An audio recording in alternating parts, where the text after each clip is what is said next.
از دماوند تا جیهون، از کمان تا افسون، این داستان جاودان، خون ایران تو هر خون.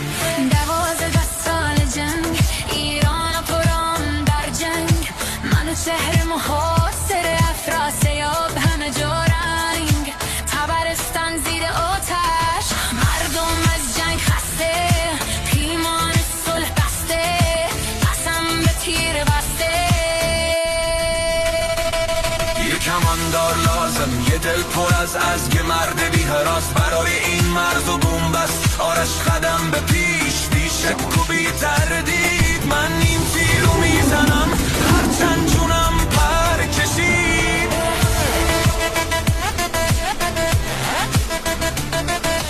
آرش کمانگیر، شیر و تیز تیر، از کوه تا دشت پروازه تقدیر، جون رو گذاشت تو تیر، مرز ایران رو دید، از دماوند تا جیهون، تاریخ تو سینه حک شد. سپید دم روز 13 بر فراز بنه صخره، کمان به دست تیر توزه، دل پر از محبت به بدنم سالمه ببین، اما من میدونم یقین، بعد این تیر از کمان من نیستم بی. با تموم قدرت کشید کمون رو تا بناگوش، تیر پرید تو آسمون مثل یه ستاره خاموش.